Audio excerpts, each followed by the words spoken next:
This is AP1 HD. AP1 news time का साथमा विश्वास लिन्छौ प्रभु बैंक, नेपाल फाइनान्स लिमिटेड, नेपालको पहिलो फाइनान्स, कमलादी, काठमाडौँ, लुम्बिनी विकास बैंक लिमिटेड, निरन्तर सहयात्रा, आजको जमानाको भरपर्दो पाइप, नेपा टप, सब ठिकठाक, मोडर्न टेक्निकल कलेज, सारेपा, Lalitpur, Berger silk, breathe easy, glamorous मात्र होइन, केयरिङ पनि, माउन्टेन ड्यू, डरको अगाडि जित्छ। नेपाल टेलिकमको 4G नै पर्फेक्ट छ। Nepal Telecom, राष्ट्रको सञ्चार। For your home and business, eScan Total Security, #1 choice of digital world.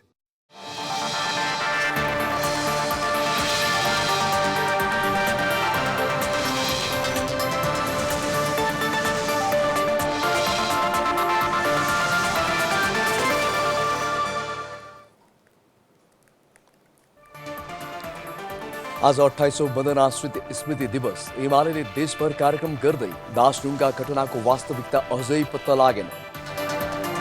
एकै दिन 7,000 भन्दा बढी कोरोना संक्रमित थपिँदा 145 को मृत्यु, 6,600 लाई स्वास्थ्य लाभ, अस्पतालमा बेड र उपकरण अभाव। ऑयल निगमले फेरि गर्यो इन्धनको मूल्य वृद्धि, पेट्रोल, डिजेल, मट्टीतेल 2 रुपियाँले महँग्यो। मूल्य समायोजन पछि पनि निगम भन्छ अझै घाटामा। कोरोना महामारीसँगै भारतमा तुफानको वितण्डा, ताउते तुफानका कारण 12 जनाको मृत्यु, हवाई सेवादेखि खोप अभियान समेत प्रभावित। र चेल्सीले हराउँदै बार्सिलोनाले जित्यो महिला च्याम्पियन्स लिगको उपाधि। स्पेनिस ला लिगामा भने सेल्ता भिगोसँग पराजित भएपछि बार्सिलोना उपाधि होडबाट बाहिरियो। शिवम सिमेन्ट, भरोसा अटुट सम्बन्धको। It's time for United Cements Break. हरेक निर्माण सामग्रीको महत्त्व दर्शाउँदै युनाइटेड सिमेन्ट्स अब जुट्ने बेला हो। उलास ग्यालबालुम भयो, केही डर छैन। टिकाउ अनुसार दाम पनि ठिक छ। हुलास भए अरू किन खोज्ने? नहीं, माया पहिला तिमी राख, पहिला तिमी। क्या माया छ, क्या गर्मी।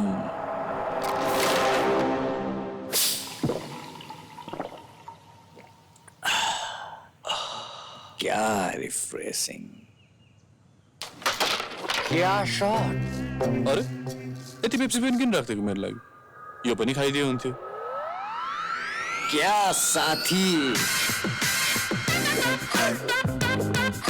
पेप्सी, हर घुट रिफ्रेशिंग, हर घुटमा स्वैग। शिवम सिमेन्ट, भरोसा अटुट सम्बन्धको।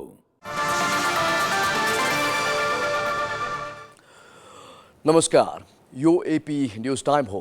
एपी न्यूज टाइम को सुरुमा जननेता मदन भण्डारी स्मृति दिवस।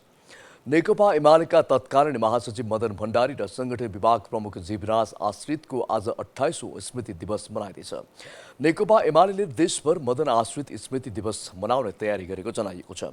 प्रधानमन्त्री केपी शर्मा ओलीले बल्को स्थित पार्टी मुख्यालय पुगेर मदन आश्रितको शालिगमाथि माल्यार्पण गर्नुहुनेछ। 2050 ज्येष्ठ 3 गते चितवनको दासढुङ्गामा रहस्यमय जीव दुर्घटनामा मदन भण्डारी र जीवराज आश्रितको मृत्यु भएको थियो। आश्रितको मृत अवस्थामै गाडीमै शव भेटिएको थियो भने भण्डारीको शव घटनास्थलदेखि धेरै तल नारायणी नदी किनारमा 3 दिनपछि भेटिएको थियो।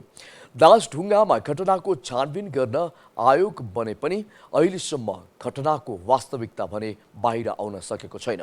मदन भण्डारीलाई नेपाली कम्युनिस्ट आन्दोलनका नवीन विचारकको रूपमा लिइन्थ्यो।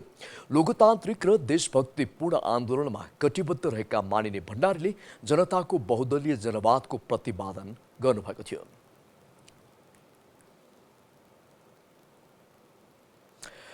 यसैबीच प्रधानमन्त्री केपी शर्मा ओलीले आफूहरू कम्युनिस्ट आन्दोलनलाई एकीकृत गर्ने अभियानमा दृढ सङ्कल्पित रहेको बताउनु भएको छ। आज मदन आश्रित स्मृति दिवसको अवसरमा विज्ञप्ति जारी गर्दै प्रधानमन्त्री ओलीले जनताको बहुदलीय जनवादको रक्षा गर्दै कम्युनिस्ट आन्दोलनलाई एकीकृत गर्ने अभियानमा लाग्ने अठोट व्यक्त गर्नुभएको हो। ओलीले 3 वर्ष अघि नेकपा माओवादी केन्द्रसँगको एकता पनि भण्डारीले देखेको एकीकृत कम्युनिस्ट आन्दोलनको सपना पूरा गर्ने एउटा प्रयास रहेको बताउनु भएको छ। तर कतिपय नेताहरूको विभाजनकारी एवं अस्थिर र अवसरवादी सोचका कारण यो पूरा नभएको उहाँले जारी गरेको विज्ञप्तिमा उल्लेख छ।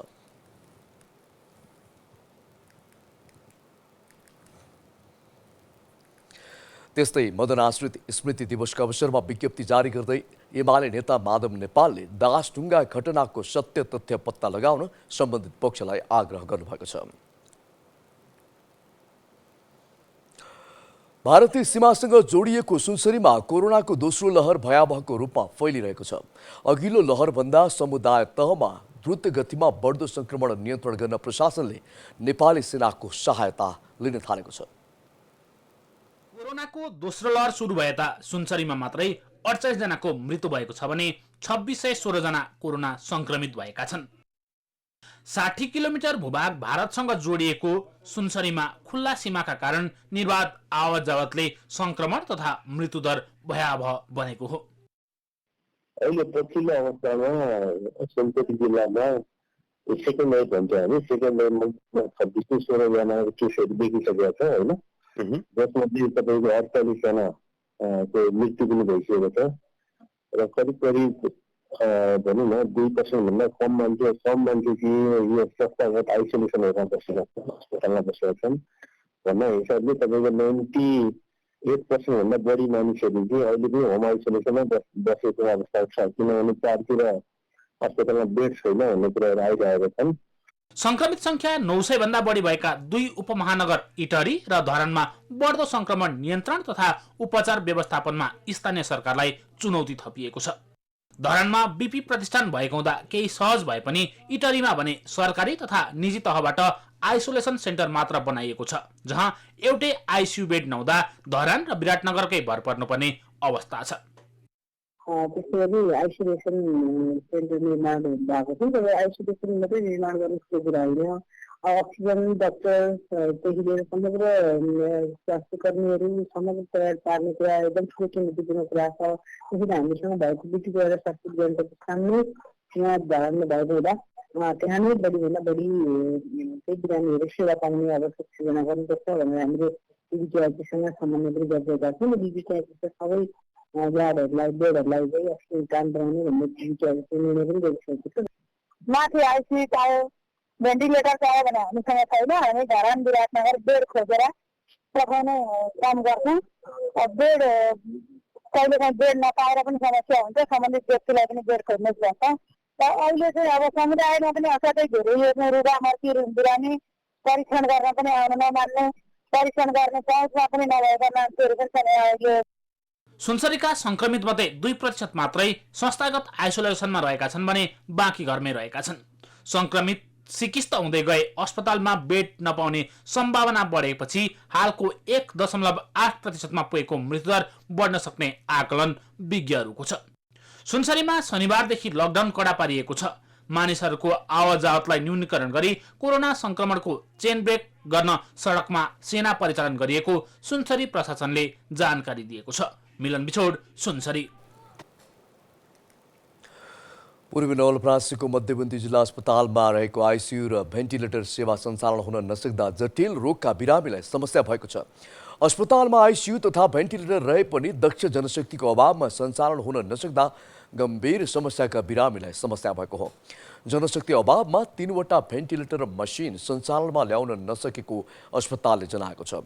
आइसियु र भेन्टिलेटर सञ्चालनका लागि जनशक्ति माग गरे पनि पाउन नसकेको जिल्ला अस्पतालका corona focal person doctor Shivraj न्यौपानेले बताउनुभयो।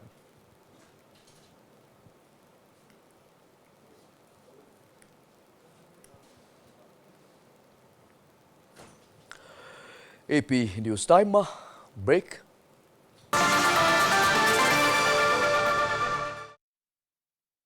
बाकी न्यूज का साथ में व्यंजन, let's share and eat. Shivam cement, भरोसा अटूट सम्बन्धको। It's time for United Cements Brick. हरेक निर्माण सामग्रीको महत्व दर्शाउँदै युनाइटेड सिमेन्ट्स अब जुट्ने बेला हो। Neha absent ma'am. यति धेरै बच्चाहरू एब्सेन्ट। बिमारी जुन फैलिरहेको छ, एकबाट अर्कोलाई कसरी लड्ने? बिमारीसँग लड्नु छ भने बिमार फैलाउने भाइरससँग लड्नुस्, जुन छुँदाखेरि पनि फैलिन्छ। त्यसैले बारम्बार लाइफ बोय भाइरस फाइटर, यसले भाइरससँग लड्छ र तपाईलाई सुरक्षा गर्छ। संसारकै number 1 selling germ protection soap brand. जीत पनि आउँछ, गाउँ सहरै छाउँछ, टाढा टाढाका मनहरूलाई पनि बनाउँछ। सुगमदेखि दुर्गमसम्म एकैचोटि पुग्ने सस्तो राम्रो छिटो छ नि त सहजै प्राप्त हुने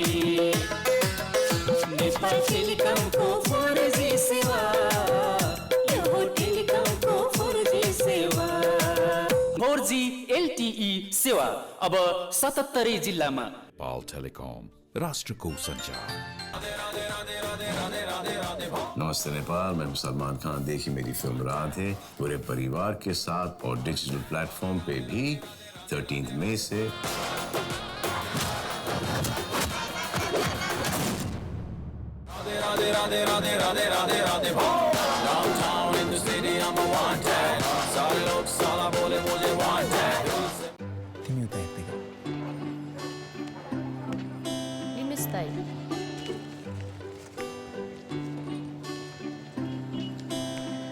खुर्सानी पर्दैन दाइ, फिर्ता पैसा नै दिनुस्। 2 रुपैयाँ खुद्रा भएन बहिनी, थोरै खुर्सानी लानुस् न। हैन, मलाई पैसा नै फिर्ता दिनुस्। नभएको 2 रुपैयाँ कहाँबाट ल्याउनु बहिनी?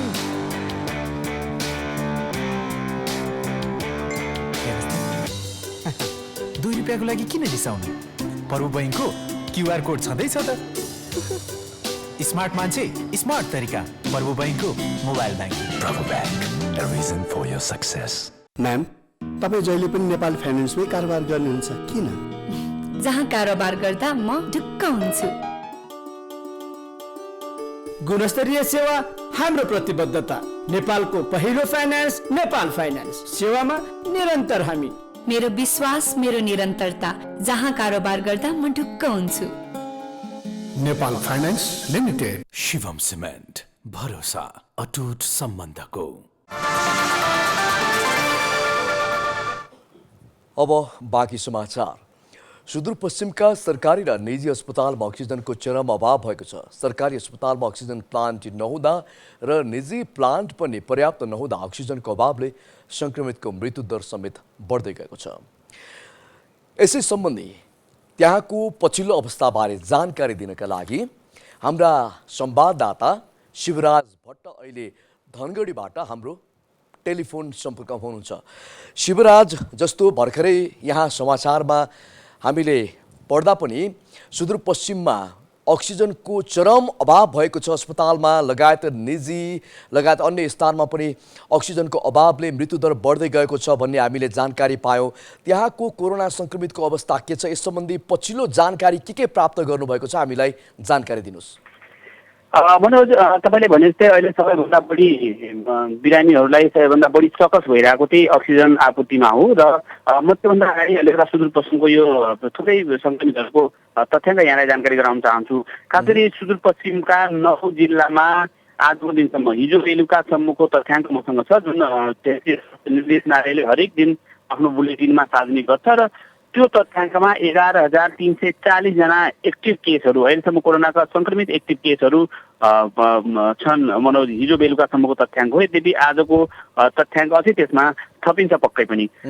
यति ठुलो सङ्ख्यामा 11,340 एक्टिभ केस भएको प्रदेशमा जुन सरकारी र निजी अस्पतालहरूमा कोरोनाका बिरामीहरूको उपचार भइरहेको छ, ती अस्पतालहरूमा हाराहारी 400 जना अहिले उपचारमा छन् मनोज। र ती 400 जना उपचारमा भएकाहरू सँगसँगै गम्भीर प्रकृतिका बिरामीहरू बढ्ने क्रम अझै जारी छ। झन्डै 11,340 जनामा 400 मात्र अस्पतालहरूमा छन् भनेपछि हाराहारी 11,000 सङ्क्रमितहरू अझै घरमा आइसोलेट भएर बसेका छन् मनोज। त्योमध्ये केही आइसोलेसनहरू सरकारले बनाएका आइसोलेसनहरूमा पनि छन् र यी गम्भीर प्रकृतिका बिरामीहरू यदि अस्पताल आउन थाले र गम्भीर प्रकृतिका बिरामीहरूको सङ्ख्या यदि बढ्न थाल्यो भनेपछि जुन अहिले 400 जनाका लागि पनि अक्सिजनको जुन जोहो भइरहेको छैन, त्यसपछि के हुन्छ भन्ने एउटा चिन्ताजनक अवस्था चाहिँ हो मनोज।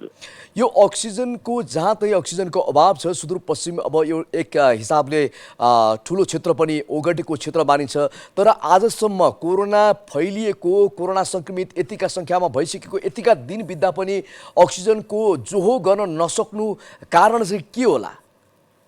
मनोज, त्यसको मुख्य कारण सुदूरपश्चिममा अक्सिजनको पर्याप्त प्लान्टहरू नहुनु नै त्यसको मुख्य कारण हो। चासो कसैले देखाएको छैन आजसम्म? हजुर मनोज, आजसम्म कसैले यतातिर ध्यान पुर्याएको छैन? होइन एकदमै प्रदेश सरकार र सङ्घ सरकार खास गरी दुईटा सरकारहरू जसले स्वास्थ्यलाई हेरिरहेको छ र त्यो गर्नुपर्छ त्यो पटक लागेको छैन। सुदूरपश्चिममा यो जान्न जरुरी छ हाम्रो दर्शक श्रोता महानुभावहरूले कि सुदूरपश्चिममा प्लान्टहरू एउटा मात्र निजी प्लान्ट छ जुन धनगढीमा छ, जुन प्रदेशको राजधानी हो र त्यसको दैनिक क्षमता भनेको 140 सिलिन्डर मात्र हो। जबकि अहिले दैनिक 200 सिलिन्डर अक्सिजन सेती प्रादेशिक अस्पताललाई मात्र आवश्यक परिरहेको छ। यद्यपि उसँग आफ्नो प्लान्ट छ र त्यो प्लान्टले पर्याप्त रूपमा त्यहाँ भएका बिरामीहरूका लागि अक्सिजनको आपूर्ति भएको छैन। र अनि मनोज 9वटा जिल्लाका 9वटा जिल्ला अस्पताल र यसै गरी धनगढीमा मात्रै 10वटा निजी अस्पतालहरू छन् र कसैसँग पनि त्यो अक्सिजनको प्लान्ट अहिलेसम्म छैन मनोज। र सुदूरपश्चिमको दैनिक 400 देखि 500 सिलिन्डर अहिलेको तत्कालको आवश्यकता हो र त्यो मध्ये धनगढीमा मात्रै उत्पादन हुने भनेको 150 सिलिन्डर हो बढीमा र भने 350 सिलिन्डरको अहिले पनि अभाव छ। त्यसका लागि यहाँको युवाहरू, यहाँको विभिन्न क्लबहरू, विभिन्न फाउन्डेसनहरूले नेपालगञ्ज, सप्तरी, सिराहा, यसै गरी काभ्रे, बुटवल, चितवनबाट 50 सिलिन्डर कतै 100 सिलिन्डर कतै गरेर भराएर जेन जो भइरहेको छ मनोज। तर जसरी जुन कन्डिसनमा गम्भीर प्रकृतिका बिरामी छन्, भेन्टिलेटरमा छन्, आइसियूमा छन् र उनीहरूलाई 15 देखि 20 लिटर क्षमताको फ्लो जुन अक्सिजनको पाउनु पर्ने त्यसलाई 2 लिटर 3 लिटर दिएर चाहिँ बिरामीहरू ज्यान गुमाइरहेका छन् मनोज। यो अहिले पछिल्लो अवस्थामा सुदूरपश्चिममा केही बिरामीहरूको ज्यान गयो र तिनीहरूको सङ्ख्या पनि बढेको अवस्था थियो र अहिले बढ्दै पनि छ भन्ने सुनिन्छ। मृत्युदर अझै पनि घटेको छैन। यो कारण के हो? यो अक्सिजनको अभावले हो अथवा चाहिँ हामीले त्यहाँ व्यवस्थापनमा केही चुकेका थियौँ? मनोज, तपाईँलाई म यो जानकारी गराउँ, 334 जनाको ज्यान गइसकेको छ। यो कोरोना पहिलो भेरिएन्टको कोरोना र अहिलेको यो दुईटै कोरोनालाई जोडेर यति बिचमा 70-75 जना पहिलो भेरिएन्टमा मृत्यु भएको छ र त्यसपछि 334 घटाउने हो भनेपछि झन्डै 360-65 जना यो नयाँ भेरिएन्ट हो अथवा यो दोस्रो चरणको कोरोनामा मान्छेहरूले ज्यान गुमाएका छन् विभिन्न अस्पतालहरूमा मनोज। यसको मुख्य कारण भनेको जुन पहिलो भेरिएन्टबाट सिकेको पार्ट थियो र जसरी हामीले अक्सिजन, त्यसै गरी भेन्टिलेटर, त्यसै गरी आइसियू, त्यसै गरी अस्पतालका शय्याहरू बढाउनुपर्छ भन्ने जुन प्रदेश सरकार जोसँग स्वास्थ्यको सबै संयन्त्र छ त्यसले गर्नुपर्छ, त्यो गरेको पटक्कै पाएन मनोज। र अनि भन्ने मन के पनि लाग्छ भनेपछि मङ्सिरको महिनाको झन्डै 13 करोड रुपियाँ स्वास्थ्यका उपकरणहरू खरिदका लागि, यद्यपि त्यसमा 7वटा अक्सिजनको प्लान्टहरू पनि राखेको छ। आर्थिक मामिला तथा योजना मन्त्रालयले प्रदेश सरकारको सामाजिक विकास मन्त्रालयलाई 2077 सालको मङ्सिरमै तिमीहरू 7वटा प्लान्टहरू जडान गर है अस्पतालहरूमा भनेर बजेट दिएको छ मनोज।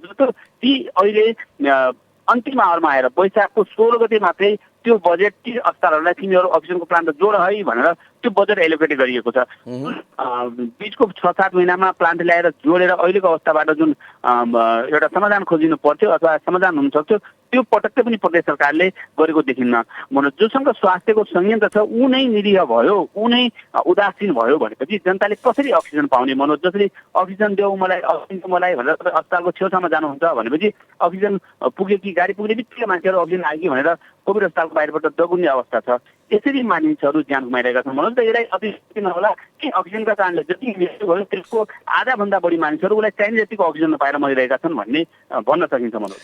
जस्तो यहाँले भन्नुभयो कि अहिलेसम्म 11,340 जना एक्टिभ सङ्क्रमित रहेका छन् र कतिपय 400 जना अस्पतालमा छन् भने ती बाहेक अरू सबै होम आइसोलेसनमा अथवा अन्य स्थानमा बसेका छन् यहाँले भन्नुभयो। र ती जति पनि बाहिर बसेका सङ्क्रमितहरू छन् उनीहरूलाई अस्पताल आउने अवस्था आयो भने, उनीहरू गम्भीर बिरामी भएर अस्पताल आउन पर्यो भने त्यसपछिको अवस्था के होला सुदूरपश्चिममा? मनोज, सहजै कल्पना गर्न सकिन्छ कि अहिले पनि हाराहारी 11,000 मानिसहरू कोरोना सङ्क्रमित छन् र जो अस्पतालभन्दा बाहिर छन् अथवा आफ्नो घरमा आइसोलेट भएर बसेका छन्। धेरै जसो मानिसहरूको घरमै ज्यान गएको छ त्यसको तथ्याङ्क पनि सरकारसँग नहोला मनोज, किनकि अस्पतालमा ठाउँ छैन। तपाईँ अस्पतालमा अक्सिजन छ म त्यहाँ आउँछु मेरो अक्सिजन लेभल कम भयो भनेर सोध्नुहुन्छ, कुनै पनि अस्पतालमा मसँग पर्याप्त अक्सिजन छ र अनि शय्या छ भनेर खबर आउँदैन। मान्छेहरू अस्पताल लैजानका लागि पनि दर्जनौँ अस्पतालहरूमा सोधेर जानुपर्ने अवस्था छ। यदि त्यसो नहोस्, त्यसको हामीले परिकल्पना नगरौँ, यदि यी मान्छेहरूमध्ये 10% मात्रै मान्छे अथवा 1,000 मात्रै मान्छेहरू गम्भीर प्रकृतिका बिरामी भए र उनीहरूले अस्पताल आउने स्थिति आयो भनेपछि त्यसको कल्पना गर्न सकिँदैन मनोज। त्यो कल्पना हामीले गर्नु पनि हुँदैन भन्ने मलाई लाग्छ। केही होला, नयाँ आउला, एउटा आशाको एउटा हामीले आशा गर्नुपर्छ भन्नेतर्फ जाउँ। यदि त्यो कल्पना गर्ने हो भनेपछि स्थिति भइरहेको हुन्छ, त्यो स्थिति नआओस् भन्ने कामना गर्न सक्छौँ मनोज। शिवराज, तपाईँ त्यहाँ सुदूरपश्चिममा विभिन्न स्थानमा गएर समाचार सङ्कलनमा संलग्न हुनुभयो, विभिन्न हामीलाई जानकारी पनि दिनुभयो, विभिन्न अस्पतालमा पुग्नुभयो, विभिन्न नाकाहरूमा पुग्नुभयो र यहाँले समग्र ती क्षेत्रहरूमा घुम्दाखेरि अब हामीले कहाँनिर चुकेको, अब हामीले गर्नुपर्ने के हो जस्तो लाग्छ? सम्बन्धित निकायलाई यहाँले के भन्न चाहनुहुन्छ? मनोज, दुईटा कुरा गर्यो भने मात्रै पनि हामीले यो चेन ब्रेक गर्न सक्छौँ र हामी जनतालाई जोगाउन सक्छौँ भन्ने लाग्छ। म यदि ती सुनिरहनु भएका सरकारमा भएका नीति निर्माताहरूलाई के पनि भन्न चाहन्छु भनेपछि पहिलो काम तपाईँले सीमा क्षेत्रमा जुन भारतबाट कोरोना सङ्क्रमित भएर नेपालीहरू स्वदेश फर्किरहनु भएको छ उहाँहरूको सबभन्दा पहिले व्यवस्थापन गर्नुहोस्। त्यसमा पनि धेरै केही पनि गर्नु पर्दैन। हिजो मात्रैको तथ्याङ्क हो, यो वैशाखको 15 गते यताको तथ्याङ्कमा 1500 जना मानिसहरू भारतबाट अहिले पनि नेपाल आइरहनु भएको छ। यो सुदूरपश्चिमको तथ्याङ्क हो मनोज। र ती 1500 जनालाई 100% एन्टिजेन गरेर तपाईँहरूले पोजिटिभ देखेको मान्छेलाई आइसोलेट गरिदिनुहोस्। त्यो सबभन्दा ठुलो र पहिलो समाधान हुन्छ मनोज, किनकि उनीहरू नजिकै आइसोलेट हुन्छन् र उनीहरूमध्ये गम्भीर प्रकृतिका बिरामीहरू नजिकको अस्पतालमा जान्छन् र गाउँमा गएर उनीहरूले कोरोनालाई समुदायमा लान सक्दैन। पहिलो काम गभर्मेन्टले यो गर्नुपर्छ। तुरन्तका तुरन्तै यो व्यवस्थापन गर्यो भनेपछि हामी त्यो चेन ब्रेक गर्न सक्छौँ मनोज, यो एउटा कुरा। र अनि अर्को कुरा, जसरी मेडिकल उपकरणहरू त हाम्रो लागि अत्यावश्यक रहेछन्, हाम्रो लागि स्कुल सडक भन्दा पनि पहिलो कुरा त मेडिकलका उपकरणहरू रहेछन् भन्ने कुराको हेक्का गभर्मेन्टले राख्नुपर्छ। यद्यपि हिजो एउटा सकारात्मक कुरा आएको छ, सुदूरपश्चिमका लागि झन्डै 12-13 करोड रुपियाँ 23 करोड रुपियाँ सरकारले, सङ्घीय सरकारले विनियोजित गरेर सेती, त्यसै गरी डडेलधुरा, महाकाली लगायतका केही अस्पतालहरूमा अक्सिजन प्लान्टका लागि बजेट एलोकेट भएको छ मनोज, हिजो मात्रै। तर त्यो कहिले जोडिन्छ त्यो कुरा आजभन्दा 6 महिना अगाडि गरिदिएको भएपछि त अहिले हामीसँग अक्सिजनको प्लान्ट त हुन्थ्यो। हाम्रा बिरामीहरू जो अक्सिजन पाएर मरिनु भएको थियो तिनीहरूलाई जोगाउनको लागि सरकारले तुरन्तका तुरन्तै चाहे विदेशमा वाइड बडी पठाएर होस्, चाहे विदेशी दाताहरूबाट सहयोग मागेर होस्, तुरन्तै 7वटा प्रदेशमा ठुल्ठुलो अक्सिजनको प्लान्टहरू जसबाट चाहे लिक्विड अक्सिजन होस्, चाहे प्राकृतिक अक्सिजन कलेक्सनको होस्, त्यो गरेर जनतालाई अक्सिजन छ है हामीसँग भन्ने सन्देश दिने बित्तिकै पनि धेरै मानिसहरू जोगिन्छन्। मतलब अहिले मानिसहरू यति विकृत भएको छन्, एउटा सिलिन्डर लगाएको छ, मध्यराति सकिन्छ, त्यसपछि मेरो बिरामी मर्छ भन्ने कुरा त्यो बिरामीको पूर्वलाई थाहा छ मनोज। त्यो सन्देश गएको छ, किनकि पर्याप्त अक्सिजन छैन भनेपछि मानिसहरू हतोत्साहित भएर पनि ज्यान गुमाउन बाध्य भएका छन्। यदि अक्सिजन हामीसँग पर्याप्त छ, तिमीहरूलाई म अक्सिजन दिन्छु, तिमीहरू ढुक्क भएर उपचार गराऊ भन्ने सरकारले सन्देश दिन सक्यो भने यो दुईटा मात्रै कुरा गर्यो भनेपछि धेरै मृत्युहरू जोगाउन सकिन्छ मनोज। केन्द्र सरकारको भूमिका के छ त्यहाँ? मनोज, केन्द्र सरकारको भूमिका पनि पछिल्लो समय हामी सबैलाई थाहा छ, कुर्सीको सत्ताको लुसाचुनी भयो, त्योभन्दा अझ निगममापन प्रदेश सरकारको छ। प्रदेश सरकारले अहिलेसम्म यो 1 महिनाको दौरानमा प्रदेश सरकारको कुनै पनि न मुख्यमन्त्रीको वक्तव्य आयो, न सामाजिक विकास मन्त्रीको वक्तव्य आयो, न सङ्घ सरकारबाट पनि यो पछिल्ला दिनहरूमा केही भयो मनोज। तर हिजो मात्रै सामाजिक सञ्जालहरूमा आएको छ 23 करोड रुपियाँ सुदूरपश्चिमका अस्पतालहरूमा अक्सिजन प्लान्ट र अनि अक्सिजनका सिलिन्डरहरू खरिदका लागि बजेट विनियोजित भएको छ भनेर हिजो मात्रै एउटा सकारात्मक सन्देश आएको छ। यद्यपि त्यो पनि बजेट निकासा गरेर मात्रै हुँदैन। अहिले अक्सिजन प्लान्टहरूको हाहाकार छ। भारतमा पनि उसले तेस्रो मुलुकबाट अक्सिजनका प्लान्टहरू ल्याएर जोडिरहेको छ। हाम्रो छिमेकी मुलुक चीन र भारतमा पनि हामीले खोजेअनुसारको उपकरणहरू पाइरहेको छैन मनोज। र त्यो उपकरणहरूलाई सरकारले जी गरेर भए पनि यथाशक्य छिटो ल्याएर अहिले अक्सिजनमा तर्बिरहेका ती जनताहरूलाई जोगाउन सरकारले पहिलो काम गर्नुपर्छ जस्तो लाग्छ। भनेपछि आजसम्म कोरोनाको जति पनि सङ्क्रमितहरू अथवा चाहिँ अन्य व्यक्तिहरू भारतीय नाकाबाट नेपाल भित्रिरहेका छन् त्यहाँ पनि हामीले चेन ब्रेक गर्न सकिएको छैन यहाँको भनाइअनुसार? एकदम पक्कै मनोज, किनभने 1500 जना प्रत्येक दिन आइरहनु भएको छ, त्यसको 10% मात्रै 130 जना 40 जनाको मात्रै एन्टिजेन भइरहेको छ भनेपछि त बाँकी रहेका 1350 जना मानिसहरू त घर गइरहेका छन् मनोज। र उनीहरूसँग सङ्क्रमण छ, कुनै रूपमा सङ्क्रमण छ र त्यो सङ्क्रमण समुदायमा गइरहेको छ। त्यो कुरालाई किन गभर्मेन्टले बुझ्दैन? यो सुदूरपश्चिमको मात्रै होइन, भारतबाट आएका हरेक नाकामा अवस्था यही हो मनोज। र कमसेकम एन्टिजेन टेस्ट गरेर उनीहरूलाई छानेर सङ्क्रमित को हुन् र नन सङ्क्रमित को हुन् भन्ने कुरा छानेर मात्रै हामीले नेपाल प्रवेश गराउन सक्यौँ भने त्यो मात्रै एउटा समाधान हुन्छ।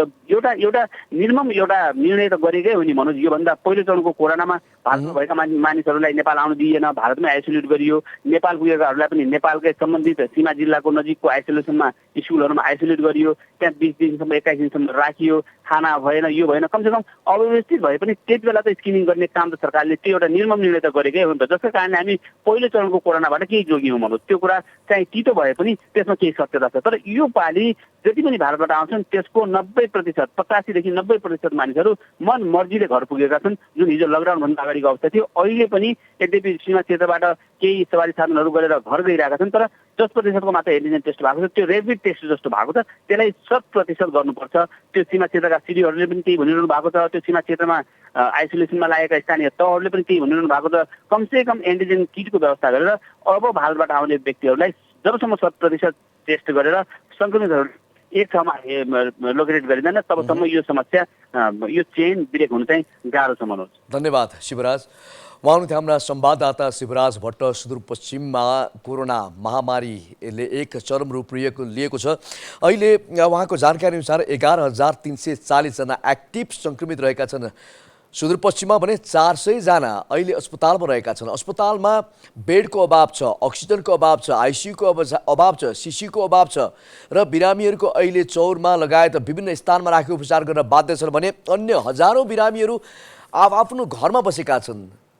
भगवानले नचाहुन् ती बिरामीहरू घरमै सन्चो हुन् र अस्पतालसम्म आउन नपरोस् पनि। यदि ती बिरामीहरू अस्पतालसम्म आउन परेको खण्डमा भोलिका दिनमा अवस्था के हुन्छ त्यो भन्न सकिने अवस्था पक्कै पनि छैन। र अझै पनि जति पनि सुदूरपश्चिमका नाकाहरू छन् त्यहाँ चेन ब्रेक गर्न सकिएको छैन। भारतबाट आउने जति पनि व्यक्तिहरू छन् उनीहरूलाई हामीले व्यवस्थापन गर्न सकिएको छैन। एन्टिजेन परीक्षण, कोरोना परीक्षण गरेर कतिजना सङ्क्रमित छन् उनीहरूलाई व्यवस्थापन गर्न सकिएको छैन, ट्रेसिङ गर्न सकिएको छैन। ती सबै आफ्नो घरमा गएका छन् र एकले अर्कोलाई त्यो चेन ब्रेक नहुँदाखेरि सङ्क्रमित बढिरहेका छन् र त्यहाँको अवस्थाको बारेमा हामीलाई जानकारी दिँदै हुनुहुन्थ्यो। र करोडौँ रुपियाँ बजेट त्यहाँ पुगे पनि आजसम्म त्यसको काम हुन सकेको छैन र विभिन्न प्रक्रियामा गएका छन्।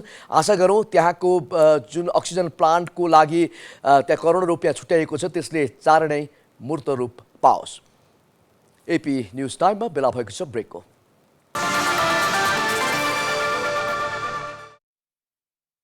बाँकी न्यूजका साथमा व्यञ्जन, let's share and it. Shivam cement, भरोसा अटुट सम्बन्धको। It's time for United Cements Brick.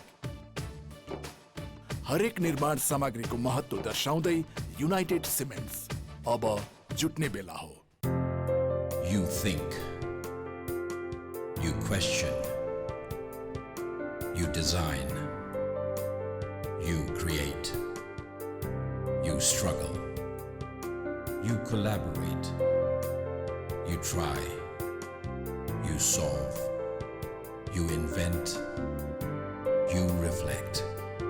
KEC, Kathmandu Engineering College, is where you learn. Admissions open. Shivam cement, भरोसा अटुट सम्बन्धको।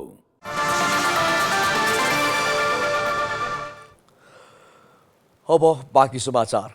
यता फेरि कोरोना महामारीकै बीच नेपाल ऑयल निगमले फेरि पनि इन्धनको मूल्य बढाएर जनतालाई मारमा पारेको छ। आइतबार राति 12 बजेदेखि लागू हुने गरी निगमले पेट्रोल, डिजेल, मट्टीतेल र आन्तरिक हवाई इन्धनको मूल्य प्रति लिटर 2 रुपियाँका दरले बढाइदिएको छ। निगमका प्रवक्ता विनित मणि उपाध्यायका अनुसार स्वचालित मूल्य प्रणाली कार्यान्वयन कार्यविधि अनुसार आइतबार मूल्य वृद्धि गरिएको जनाइएको छ। आजबाट काठमाडौँ उपत्यकामा पेट्रोल 123, डिजेल र मट्टीतेल 106 रुपियाँ मूल्य कायम गरिएको छ। निगमले आइतबार आन्तरिक उडानतर्फको हवाई इन्धनको समेत मूल्य बढाएको छ। आन्तरिक हवाई इन्धनको मूल्य प्रति लिटर 78 पुगेको छ। निगमले इन्डियन ओयल कर्पोरेसनले मे 16 मा पठाएको मूल्य सूचीका आधारमा मूल्य समायोजन गरेको बताएको छ। एलपी ग्यास र अन्तर्राष्ट्रिय हवाई उडानका लागि प्रयोग हुने इन्धनको मूल्य भने निगमले यथावत राखेको छ।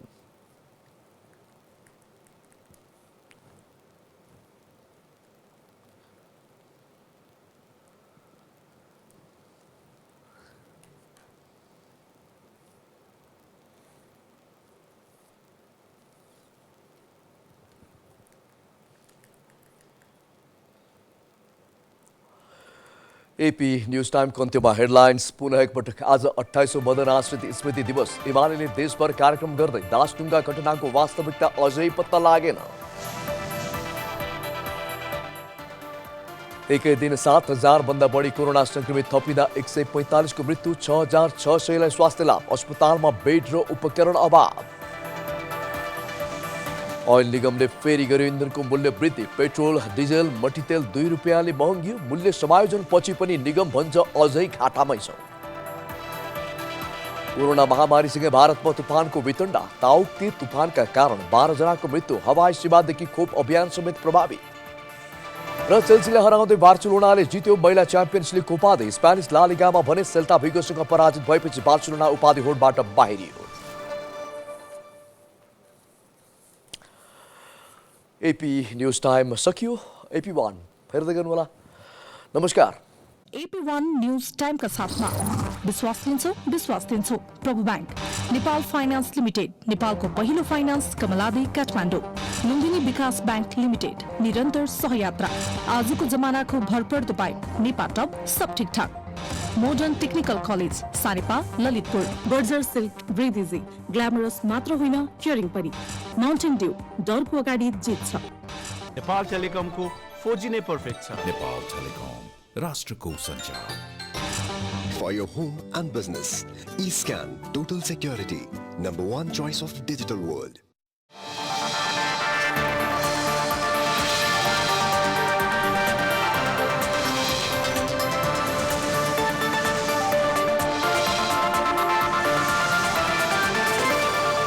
को दोस्रो लहर